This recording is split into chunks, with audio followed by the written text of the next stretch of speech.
Tangled in Tuscany, Chapter 9. A Fire Between Rows. Luca was gone by morning. No knock, no text, no coffee couplet on the porch railing like he'd done once. Quietly, as though checking in without permission. Sophia woke late, body stiff from dancing, but her mind sharper than ever. Carrying the weight of almost holding his hand, almost asking him to stay, almost hearing something real slip between his silences. She told herself not to read into it. Then again, when a man looked at you like that, like he saw every reason you ran and didn't care, you couldn't not read into it. And now he was gone, back to being the man of the vines, the man of duty and precision, the man who had, just for a heartbeat, stepped out of his armor and then bolted before dawn. Sophia sighed, stretched, and hobbled to the window. The vineyard rolled in soft lines of green and gold, peaceful in the way only well-maintained land could be. But something in the stillness felt wrong. She dressed quickly and limped down the main path toward the sorting area. Chiara spotted her first. "You're late. You missed breakfast or Luca?" Sophia shot her a look. "He's around. Out with Matteo. Something about testing soil by the eastern blocks." Of course he was with Matteo. The human distraction. Sophia nodded and moved on, mentally preparing to bury herself in camera work until the emotional noise in her head quieted down. She needed to focus. The new tasting room display Alessia wanted photographed. The bottling prep. The final round of color-coded harvest tags. Luca could run. She wouldn't chase. But she didn't have to. Because fate didn't give either of them a choice. It started with a sharp, acrid scent, barely there at first, then smoke, thin and twisting. Sophia stood in the small barrel room, adjusting the angle of a shot when she noticed it, drifting in through the open archway. Her nose wrinkled, her body stilled. It wasn't kitchen smoke, it was dry smoke, vine smoke. She stepped out into the courtyard, her stomach suddenly tight. A thin gray stream curled upward from the base of the eastern slope. A worker shouted something in Italian, fast and panicked. Another repeated it louder. Then Luca's voice broke through, calm, commanding, but loud. "Get the barrels moved. Start the irrigation pumps. Run water along the outer terraces." Sophia was already running. She reached the slope just as chaos bloomed. One of the mechanical harvesters had sparked against a flintstone buried deep in the dry clay, likely exposed from erosion after the spring floods. The heat, combined with sun-dried grass and dry leaves between the vines, had created a fast-spreading fire just beneath the lowest terrace row. Nothing large, yet. But on a slope like this, with a breeze like this, it could be catastrophic within minutes. Luca was in the thick of it, sleeves rolled, shouting orders while helping unspool a backup hose from the water tank trailer. Matteo stood beside him, visibly rattled, trying to help but mostly in the way. Sophia scanned for tools, buckets, anything. Luca saw her and barked, "Get back to the house." Not a chance. She shot back, "Sophia." But she was already pulling a utility bucket from the shed wall and moving toward the fire perimeter. Luca swore, loud and sharp, but didn't stop her. Together, they worked, her alongside Chiara and a few others, passing buckets of water from the rain barrels, beating out the flames with soaked burlap and raking clear the brush in a widening semicircle. Smoke clung to everything, hair, skin, voice. Sophia's ankle screamed with each stump, but adrenaline dulled it. Luca passed her once, soaked shirt clinging to his back, soot streaked along his cheek. "Are you okay?" he asked, voice hoarse. "Not even a little." He gave a half nod. "Good." Then kept going. It took 37 minutes to contain the fire. It took another 20 to drown the last smoldering edges. When it was finally done, everyone stood in a rough ring, sweating, coughing, ash-covered and panting. A few vines had been scorched. A section of soil had blackened, but the flames hadn't reached the upper rows. The barrels were safe. No one was hurt. And the vineyard had survived again. Sophia stumbled back to the guest house just before sunset. Her dress was stained, her boots streaked black. She dropped her gear bag by the door, peeled off her shirt, and grabbed a cool cloth from the bathroom. Everything hurt, her arms, her lungs. her pride. And beneath it all, something worse. The emotional recoil of being scared out of your mind for someone who doesn't want to be needed. There was a knock at the door. She ignored it. Another knock. Go away. The door creaked open anyway. Not happening, Luca said. Sophia didn't turn. You left without saying anything. I know. Then you showed up when something was on fire.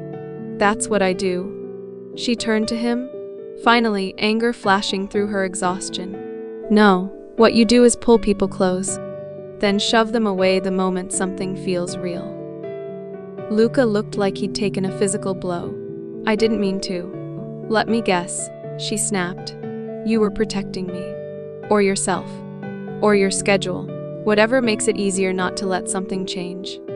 He stood in the doorway, silent, unmoving. Sophia stepped closer, eyes burning. I can handle heat, Luca. I can handle loss. But what I can't do is keep wondering if you're going to vanish every time we get close enough to feel something. He didn't move. But his voice, when it came, was quiet. You scare me. Sophia blinked. What? You see me? That's not something I know how to deal with. The words hung between them like smoke. Tangible. Thick, real. She stepped forward. Then deal with it. Luca looked at her, covered in ash, limping, furious, and exhaled. He reached out and gently touched her wrist. Just a touch. But it was the first time he didn't pull away. Luca's fingers rested gently against Sophia's wrist. Warm and firm, no urgency in them, but no hesitance either. He didn't speak right away. Didn't move. Neither did she. She stood still in front of him, grime-streak, eyes hot with exhaustion and fury, and something else she didn't want to name. Her breath trembled in her chest. Not because she was afraid of him, because she wasn't. And that was new. Slowly, he slid his hand down, letting his fingers trace the inside of her palm, until they reached the base of her thumb. He held it there, not grasping, not leading, just being.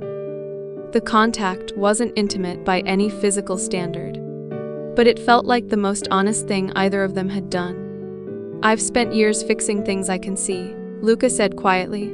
Vines, barrels, slopes, paperwork. But people, he exhaled. I don't know where to start with people. Sophia swallowed. You don't have to fix me. I'm not sure I even know how to hold you without trying. Try anyway. He looked up at her then, finally, and the weight in his eyes made her ache. You scared me today, he said, barely audible. You told me to go back to the house. I didn't mean it. You never do. He let go of her hand. I didn't think you'd run into the fire. I didn't run, she said, stepping closer. I stood beside it. Beside you. Luca looked away, his jaw clenching. And if something had happened to you? Sophia's voice cracked. Then at least I would have been there. I'm not some fragile thing you need to protect from your world, Luca. I'm already in it. The silence that followed was dense and taut. Then, almost like surrender, Luca sat down on the edge of the guesthouse bed, elbows on his knees, face in his hands. It wasn't a dramatic collapse, just soft, quiet. A man finally letting the weight of everything fall in front of someone else. Sophia knelt in front of him, ignoring the ache in her ankle, and gently pried his hands away from his face. His eyes were raw, not red, just tired, stripped.